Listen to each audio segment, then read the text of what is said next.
Hi friends, welcome to my channel. நம்ம இந்த வீடியோல எது பத்தி பார்க்க போறோம்னா இந்தியன் பேங்கோட ஏடிஎம் மிஷின்ல பணத்தை எப்படி வித்ட்ராவல் பண்றது, அதாவது பணத்தை எப்படி எடுக்கிறது, அதை பத்தி தான் நம்ம இந்த வீடியோல பார்க்க போறோம்.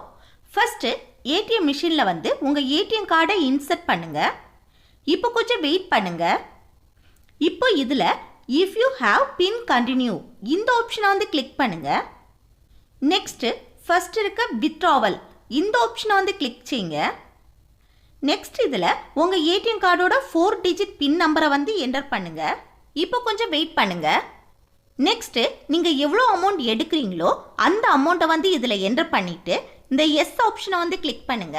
நெக்ஸ்ட் என்னன்னா இப்போ உங்கள் பேலன்ஸ் ஸ்க்ரீனில் டிஸ்பிளே ஆகணும்னா இதில் எஸ் ஆப்ஷனை கிளிக் பண்ணுங்க. இல்லைன்னா நோ ஆப்ஷனை கிளிக் பண்ணுங்க.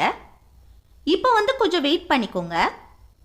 இப்போ நம்ம என்டர் பண்ண அமௌண்ட் இதில் வந்துருச்சு பாருங்க. இப்போ நம்ம ஏடிஎம் கார்டை வெளியில எடுத்துக்கலாம். அவ்வளோதான் ஃப்ரெண்ட்ஸ், இப்போ நம்ம இந்தியன் பேங்கோட ஏடிஎம் மிஷினில் சக்ஸஸ்ஃபுல்லாக பணத்தை வித்ட்ராவல் பண்ணிட்டோம். இந்த வீடியோ உங்களுக்கு யூஸ்ஃபுல்லாக இருக்குன்னு நினைக்கிறேன். யூஸ்ஃபுல்லாக இருந்துச்சுன்னா இந்த வீடியோக்கு ஒரு லைக் பண்ணுங்க, கூடவே சப்ஸ்கிரைபும் பண்ணுங்க, கமெண்ட் பண்ணுங்க. ஓகே, நெக்ஸ்ட் வீடியோவில் பார்க்கலாம். தேங்க்ஸ் ஃபார் வாட்சிங்.